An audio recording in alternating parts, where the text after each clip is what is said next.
Is I've concluded that as a general rule, there's a difference between actors and movie stars.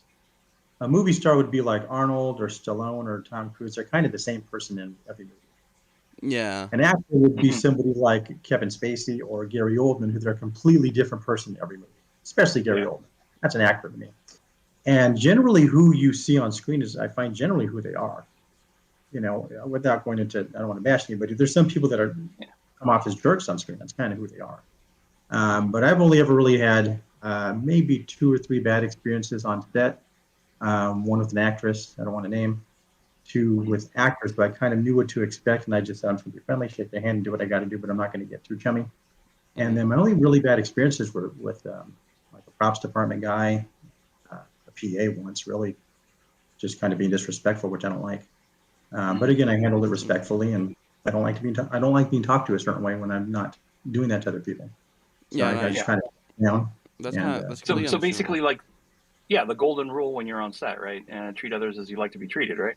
yeah, Yeah. just life rule. And because it's a set, there's no customer service, um, No, element I to want to it. talk to your manager. Right. No Really, HR. there's just a lot of people are, for the most part, 99% of people you meet in life are cool.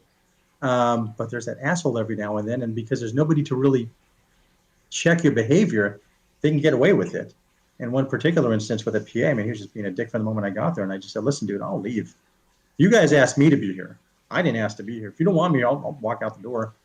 Then I knew the assistant director, so he came over and had him apologize. I said, "I don't really need an apology. Just don't act like that. That's Yeah. it." Yeah. Yeah.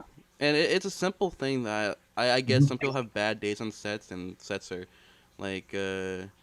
It like could be yeah, chaotic, like any other workplace. it just, some people start to go over their head. It becomes way too much. But like, golden rule: treat others how you want to be treated. And if you treat someone with respect, someone gives you respect, you should give it back.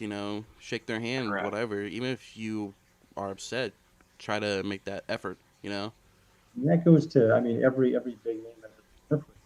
Yeah. Nothing but awesome, absolutely awesome, from the directors to the stars. And if you've never been on a set, they're really, really long days. I mean, I've had days on set as short as 2 hours. I just go and do my thing and leave. But I think the longest was about 22 hours. It Mm. just depends on, and they're long, long days, and oftentimes you do physical stuff, but most of the time it gets mentally taxing, and you're Yeah. not required all the time. Usually not required at all 22 hours or whatever.